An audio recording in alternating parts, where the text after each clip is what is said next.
কেন্দ্রে আসন্ন নির্বাচনে নতুন মুখের ওপর ভরসা রাখলো বিজেপি।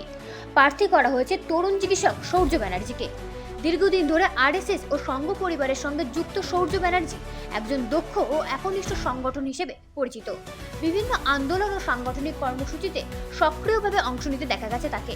বিজেপি সূত্রে খবর, বসিরহাট দক্ষিণের মতো গুরুত্বপূর্ণ কেন্দ্রে তরুণ ও শিক্ষিত প্রার্থীকে সামনে এনে ভোটের লড়াই এগোতে চাইছে দল। উল্লেখ্য, 2015 সালের উপনির্বাচনে এই কেন্দ্রটি বিজেপির দখলে থাকলেও 2016 সালের বিধানসভা নির্বাচনে তা তৃণমূল কংগ্রেসের হাতে চলে যায়। 2026 সালের বিধানসভা নির্বাচনকে সামনে রেখে এই কেন্দ্র পুনর্দখলের লক্ষ্যে সৌর্য ব্যানার্জির উপর ভরসা রাখছে BJP. Bureau report, রাতদিন news network.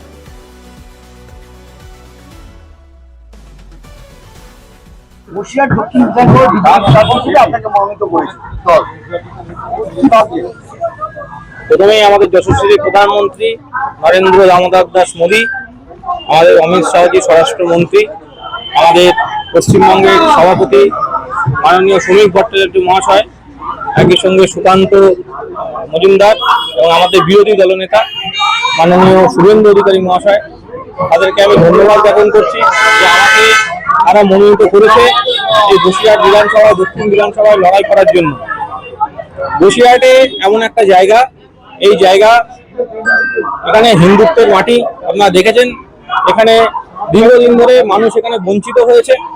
এখানকার মানুষের স্বার্থে, মানুষের পাশে থাকার জন্য ভারতীয় জনতা পার্টি আমাকে এখানে মনোনীত করেছে। এখানে লড়াই হবে।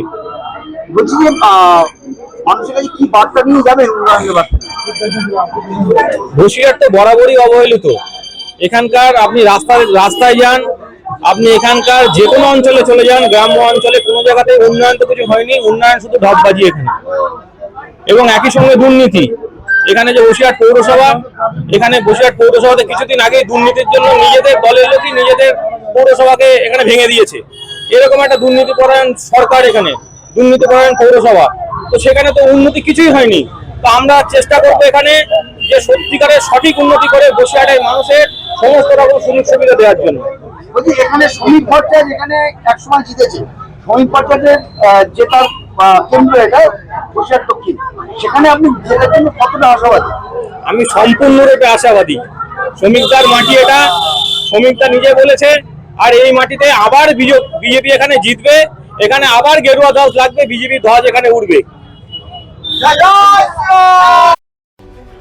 আসন্ন বিধানসভা নির্বাচনকে সামনে রেখে